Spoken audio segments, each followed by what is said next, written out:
Welcome, dear viewers, to CouchWarrior TV on YouTube. I am the CouchWarrior, and you are watching Aranis Arcana, a Skyrim Let's Play. Well, welcome back, everyone. When we last left off, we had just arrived in Windhelm, spent an evening in Candlehearth Hall, and this is what we have on the agenda for this episode. I'm pretty excited about this one. It's going to be, I think, a lot of fun. We're going to start out here by doing a little bit of crafting, selling some things here in Windhelm, offloading some things, making some stuff, and then we are going to hit the road and we are headed for the College of Winterhold. Why, you may ask, is Fleet headed to the College of Winterhold? Well, if you recall, in the last episode, he began to recover some memories, and he recovered a memory of himself arriving at the college. He also recovered a memory of Carlia instructing him to go there and meet an individual. And again, he hasn't recovered all his memories, but he's recovered enough to know that this is a goal worth pursuing if he is going to further his quest to uncover more memories. Now, there is also another purpose for this journey, and one of the questions that came up after our last episode was the question of, well, how come you didn't tell us anything about the armor that Fleet found when he was up in that strange kind of building, that Dwemer ruin at the top of the mountain? How come you didn't say anything about it?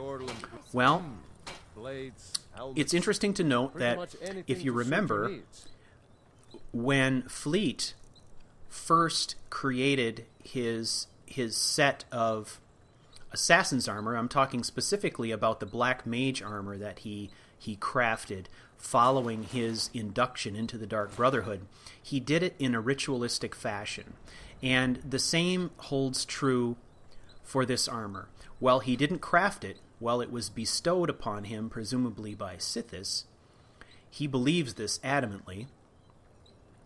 It is considered by Fleet to be a holy vestment, and to even consider putting it on in a cave in the middle of the wilderness in his current physical condition with bandages, unbathed,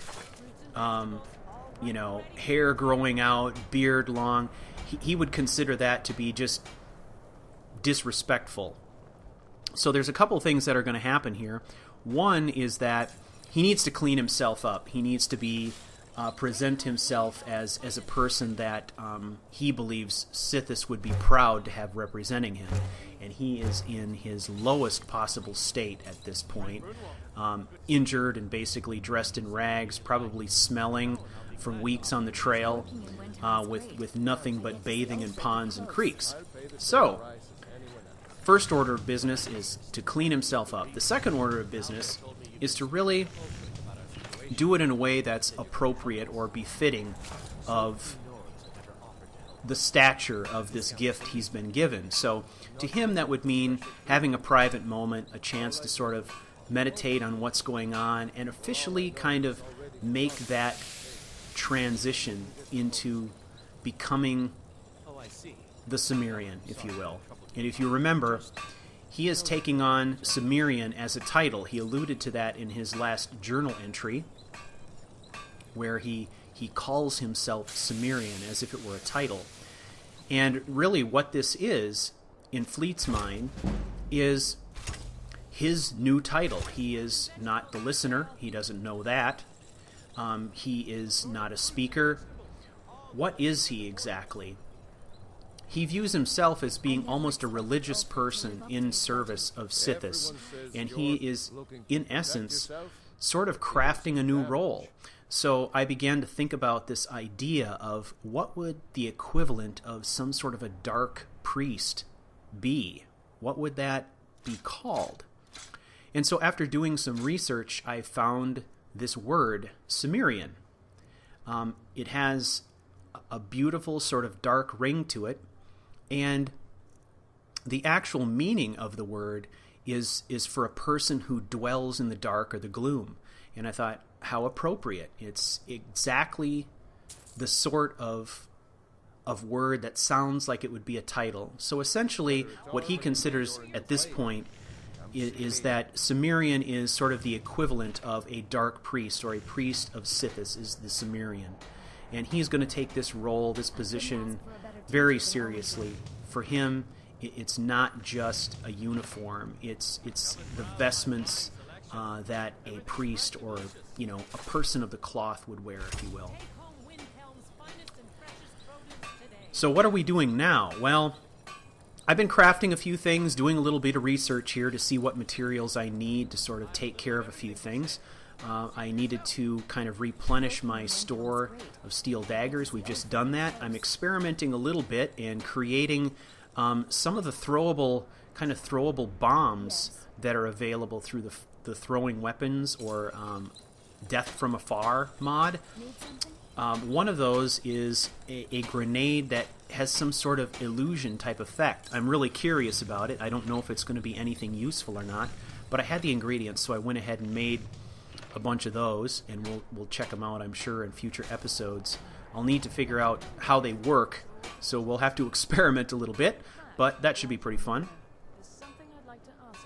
So in addition to making some stuff, I'm also going to sell off some stuff, so I'm going to visit some of the vendors here, see if we can get rid of some of this dead weight. The other thing that I need to do here is I need to continue to make back some money. That's going to be essential. One of the things that we are going to be forced to do very soon is to travel back to Markarth to finish out our contract. We need to get back to Muri, let her know that we've completed her contract, and that we are all good to go, get our payment. But in order to get back in there, there's a strong likelihood that we're going to have to pay a fine. There is a bounty on us for the theft of a horse, and I believe the accidental killing of a guard, a legionnaire who was actually guarding a nobleman who was riding that horse. So we have to be prepared to pay that. Now there's other things that we want to be able to do with our money, such as buy a home eventually, and I have something specific in mind. So I'm just trying to make sure that I've always got enough money on hand to be able to afford to pay off that fine should we be forced to do that, and then also have enough money left over to acquire an abode, if you will.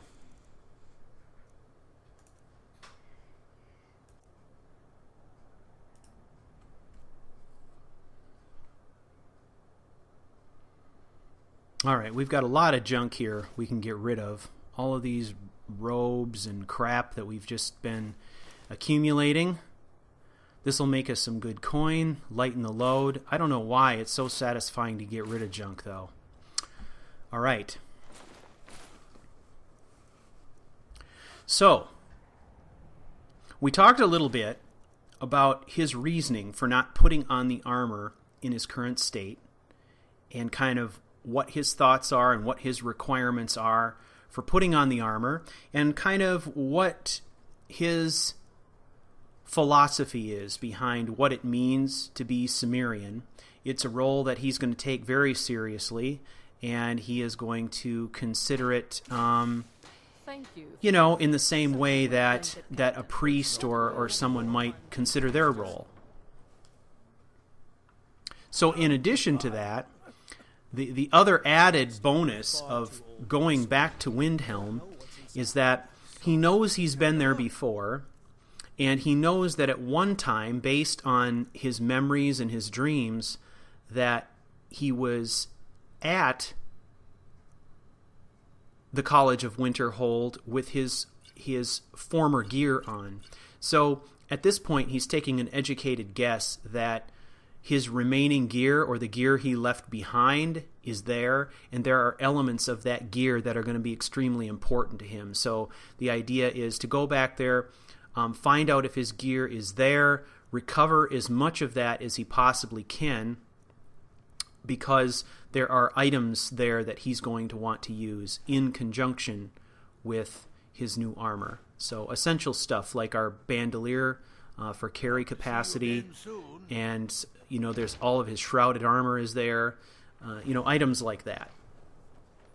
So what we are going to do in this episode is we are going to finish up our shopping and our crafting, and then following that we are going to travel to the College of Winterhold, and we are going to play some dress up. I'm going to bring you, brothers and sisters, into the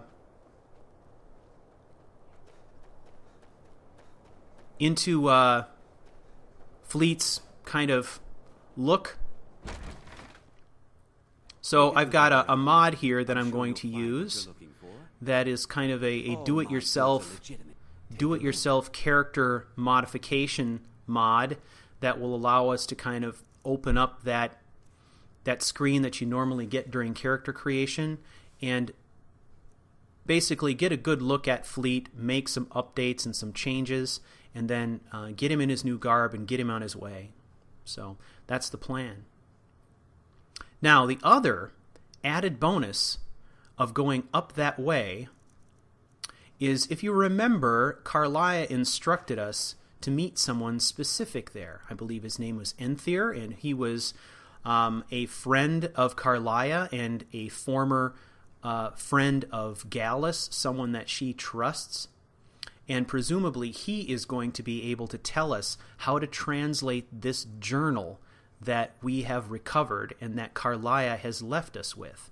This journal, if you remember, is written in a language that we can't read, but she believes that Enthyr will be able to either read or direct us on how to decipher it. So one of the things I do know from having played this game quite a few times is that Enthyr is going to give us some direction to head to Markarth. And if we're going there already, why not get that quest on our list and kill two birds with one stone? So that'll be an added bonus. So when we finally do make our trip to Markarth, we'll be going there with both quests in hand, one to complete the Dark Brotherhood quest for Miri, and one to further the Thieves Guild quest line. So just trying to bundle things up and make the most of our travel time here when I can. All right, so I think we have done quite a bit so far. I'm going to stop in here. We're going to get a bite to eat because we haven't done that in a while. We did get some sleep, but didn't eat anything.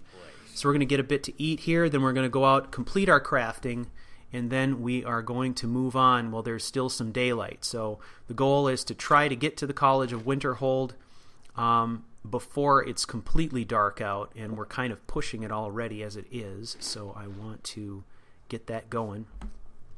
Now, one of the things that you may have noticed Sure thing. It's yours for a day. A few drinks. I'll show you was right that this way.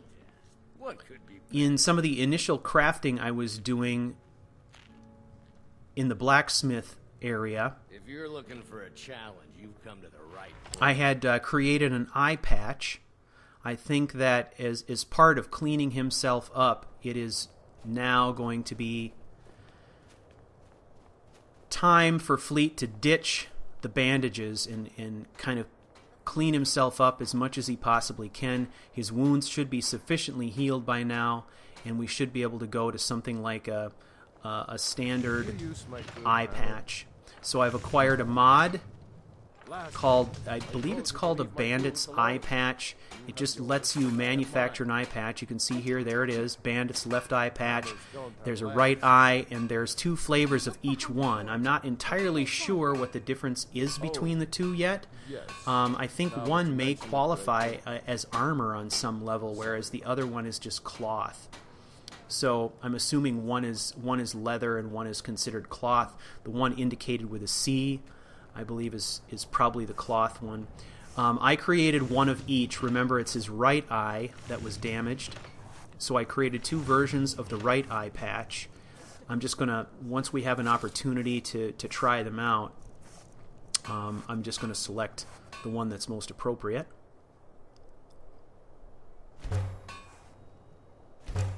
Okay, we got bunches of pelts. We're gonna make a bunch of this leather. We've got tons and tons of leather. So at some point here, I'm gonna sell off a big chunk of leather. That should lighten the load significantly. We certainly don't need it all. We've been accumulating a lot of leather. So I think even if I got rid of half of it, we would still be in really good shape as far as crafting materials go.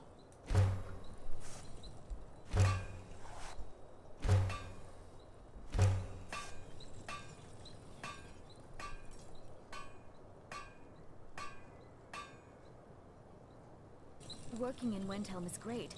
I get to see Ulfric up close. Okay.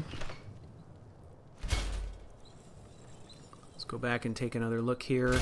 I never expected Ulfric to live up to his legend, but he does.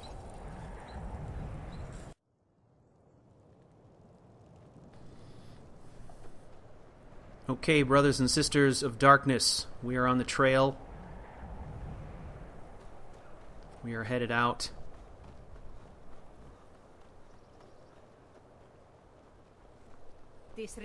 Now, you'll have to forgive me. I had some difficulty cutting together this video. I'm very, very thankful that there's not a lot of footage in this video that's absolutely critical to the storyline, and those things that I managed to capture.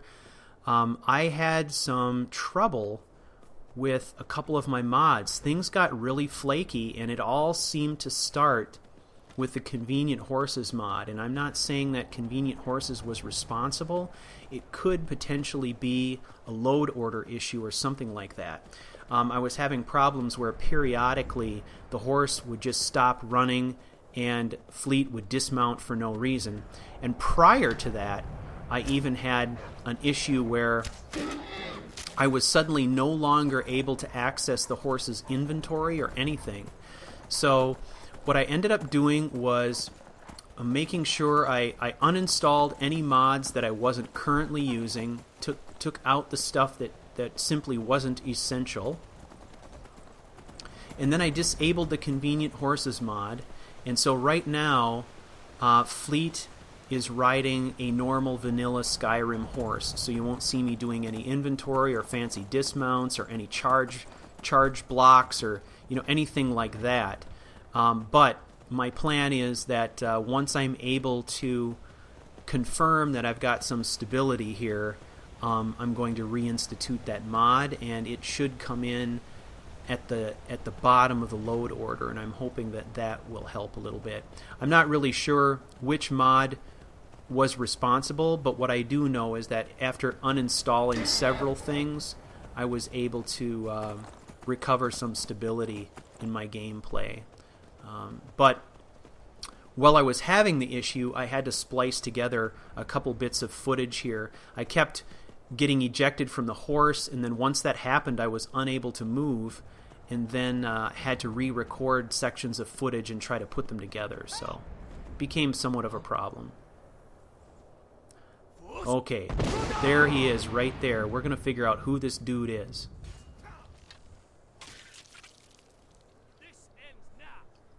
Get out of the way, pal. I can't help you out.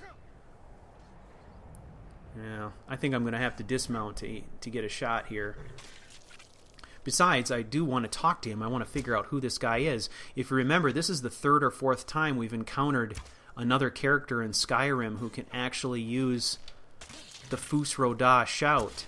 We've heard him before on a couple other occasions.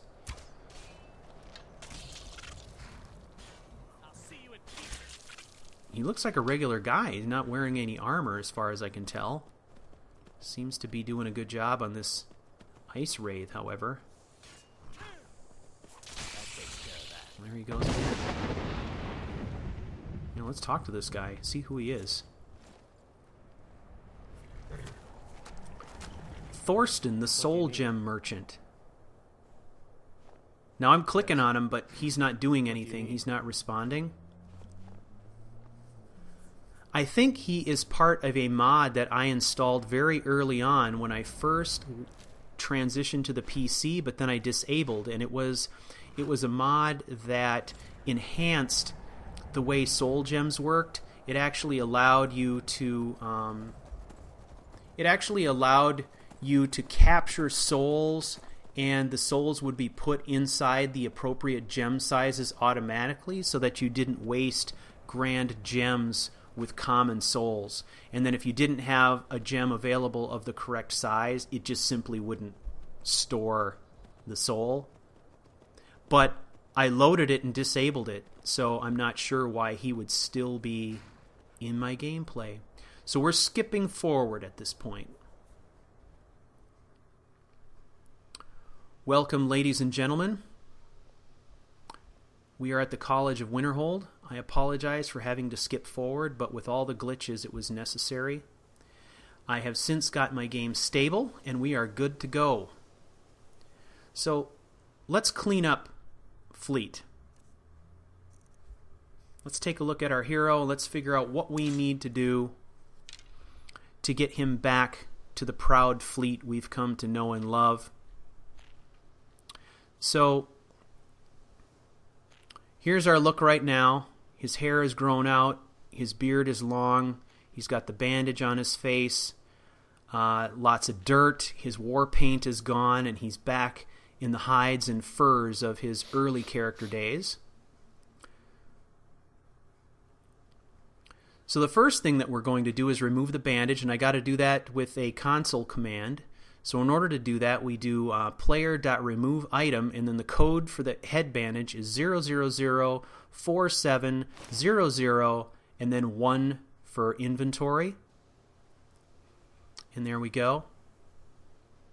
Now you can see that he's got a scar over his right eye now, and his right eye is white at this point. Now this is our mod. I went into my inventory and I select the do-it-yourself face changing kit. It basically looks like a grooming kit. Okay, we're going to make some adjustments here. His face doesn't really look all that dirty, so we'll just clean him up a little bit. I think it looks okay. His scar stays. So at this point, it's really just about getting him back primarily to sort of his ritual hairstyle. If you remember, his hair was shorn on both sides. Right there. Okay. Getting it back a little bit. Now we're going to clean up the goatee. We're going to go to something a little bit more refined than what he had originally. Something about like that. That's looking good. He's a handsome devil. He's got 1 silver eye and 1 white eye. Now, what I want to do is because he's got this sort of mystic quality to him, we're going to go back to our war paint, and there's a specific type of war paint that I think fits Fleet. First of all, it's got to be white, and secondly, it can't be this big sort of heavy-handed stuff. There is a series of war paint designs that are much more refined, much more intricate.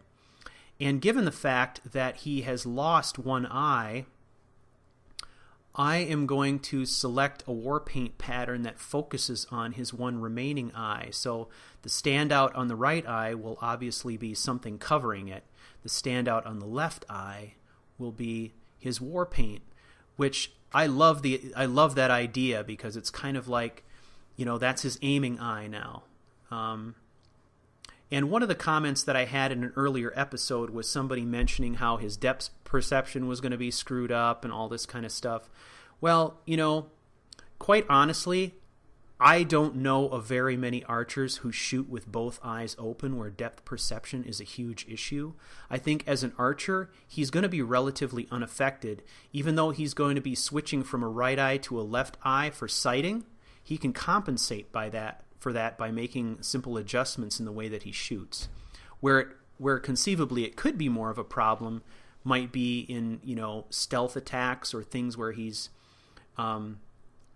maybe at arm's length from an opponent, that sort of thing. And there's our eye patch. I like that look. That's That's pretty cool. That's pretty cool, I think. Okay, now we are going to ditch the dirty old garb of the trail. Okay. Starting from scratch. Now we go to the vestments of his vestments of Cimmerian. We've got armor and boots.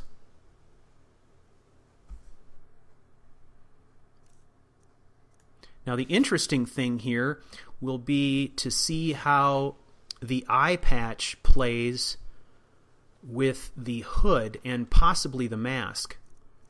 I know in the past, in doing some play testing with other armor sets, I ran into a situation where I was unable to wear both a mask and an eye patch at the same time. But that's when I was using the standard shrouded cowl that comes with the Dark Brotherhood armor. So in this particular circumstance, what I'm going to be doing is I'm going to be using an eye patch in conjunction with our new hood that comes with our Silencer's vestments, as well as our Black Mage mask. And the trick here is going to be to see if I can use all three together.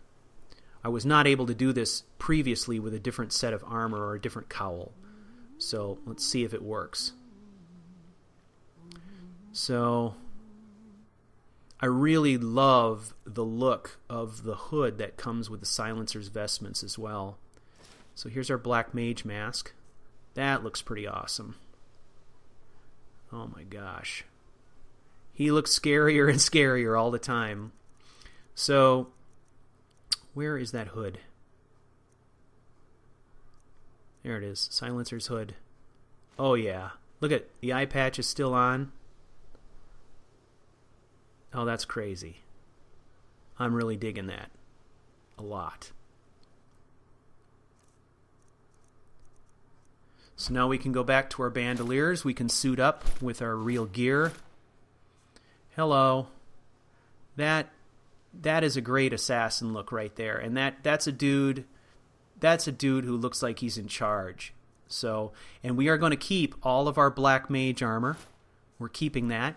So what we're looking at here is essentially Fleet 3.0. This is Cimmerian. The Cimmerian look. And eventually I envision us having a home where we can have our mannequins lined up, where we can see his early looks with the furs, his 2.0 look with a Black Mage armor, and we can have 3.0 here with the Silencer's vestments, what I'm calling Cimmerian. Okay. There's going to be some other trash in here that we don't want to take with us. So I'm going to take the Elven Bow for sure, because we know we need that on horseback. And then I'm just going to gather up all of our Black Mage armor. These are pieces that we've had for a long time that were part of our second look that everybody liked so much. So these are cherished pieces, and there's no reason that in the future we may not go back to them. So it's important to me to save these. So we're going to do that.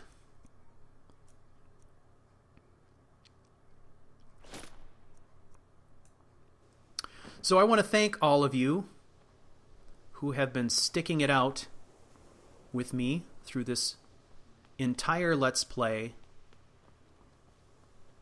It's been so much fun so far, and I'm anticipating a lot more fun now that we've got Fleet somewhat back in his right mind and we are able to jump hard back on those Dark Brotherhood quests. It's going to be, I think, pretty fun, pretty exciting, and very shortly I'm going to be producing what I like to call Fleet's Manifesto, which is going to basically lay out his goals, both long-term and short-term, for himself and the Dark Brotherhood as an organization, and that is what he will use as sort of his marching orders going forward to sort of drive the storyline. And I think it's going to be fun because it'll add some additional flexibility to what we're doing. Now, before we leave here, one of the most important things we have to do is get our sabotage enchant back on our gloves. If you remember, the Sabotage enchant is the enchantment that we put on our Black Mage Armor gloves that gives us double damage on sneak attacks with any weapon. That includes bows, swords, daggers, anything. And if you remember, it's not an enchantment that is leveled based on the power of the soul gem. So we should be able to select our braced gloves here. We're going to put the Sabotage enchantment on it, and we shouldn't need anything more than a petty soul gem to do this. So no potions required, no enhancements required. We're just good to go. So that is going to beef things up for us very nicely. So at this point, we have the gloves providing us with some double damage. And then we have also got a ring to fortify marksmanship or archery, and a necklace to fortify archery, and then our mask to fortify archery. Now I've got some enchanters filters here. Considering whether or not, and I do have a grand soul gem, I'm just considering whether or not I should enchant the hood as well, but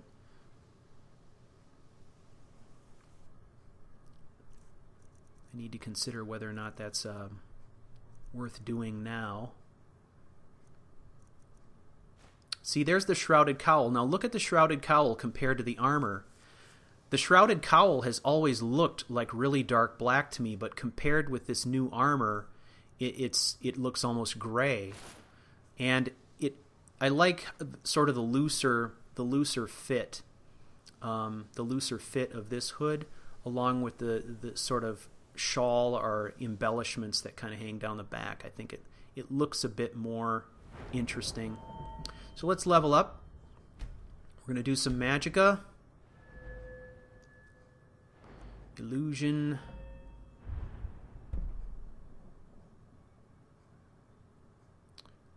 Look at that. Aspect of Terror.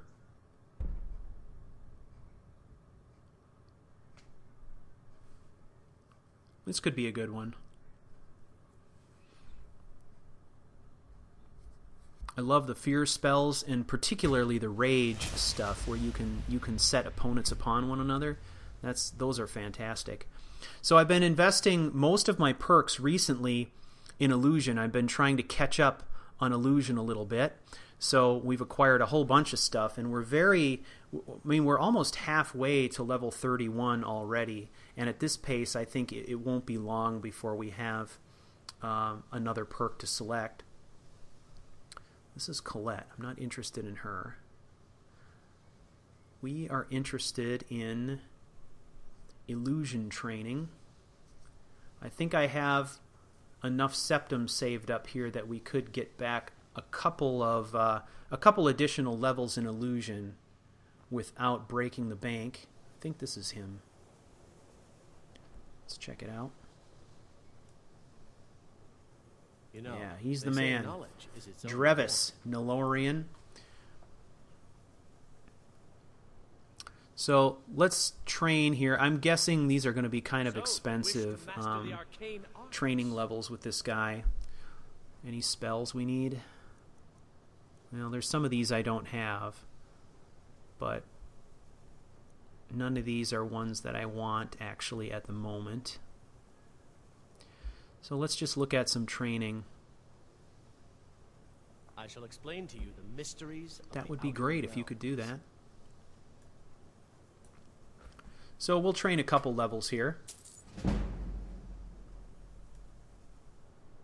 This is episode 48, which means we are one episode away from episode 50 and Night of the Dark Blades. All right, then. The list has been determined, and we will have 6 assassinations taking place in episode 50. Those assassinations will take us from Falkreath to Whiterun to Riften to Windhelm and possibly even to Dawnstar. One of our victims is kind of transient. He's the member of a band of Khajiit merchants that travel between Riften and Dawnstar. So depending on where he's actually located, we may or may not need to go to Dawnstar. So let's recover some of this stuff. We can always use the gems for sure. We can turn those into septums very quickly. The soul gems, of course, we can use those. I want to take the soul gems so I can level up my enchantment. At some point, I'm just going to buckle down and make a bunch of junk gear just so I can get some levels in enchantment. We're at that point, I think, where we need to start investing a bit more there.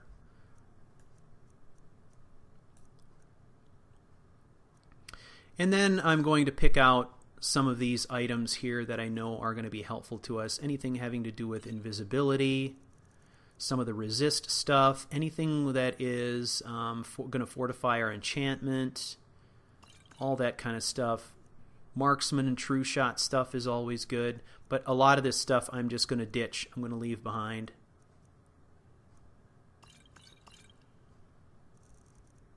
Okay, we've got necklaces and rings. Oh, I got to grab the shrouded stuff too. We can't be leaving that behind. That's going to be important.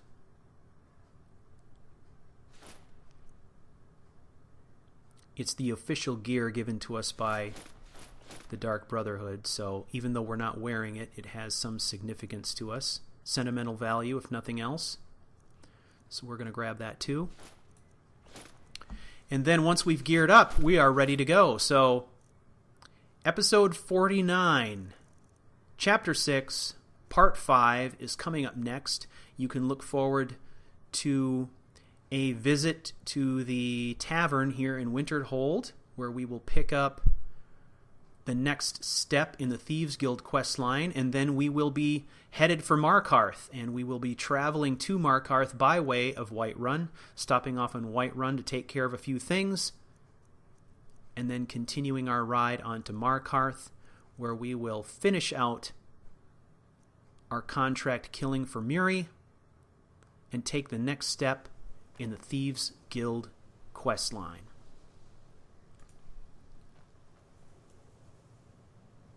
Well, we have reached the end of another episode. That went really fast. Thank you for taking the journey with me, and until next time, may all that you do be swift, quiet, and deadly. And to all Skyrim assassins, I salute you. Silence is our battle cry.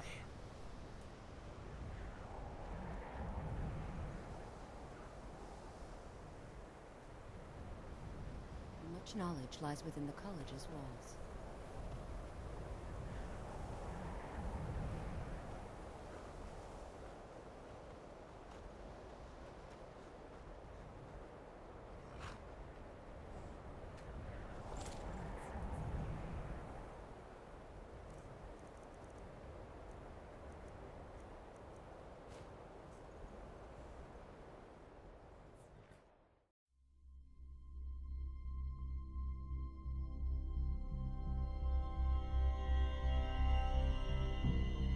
You've been watching Aranis Arcana, a Skyrim Let's Play. If you liked this video, please rate, like, and subscribe. For more information on this and other CouchWarrior broadcasts, visit me on the web at www.couchwarrior.tv.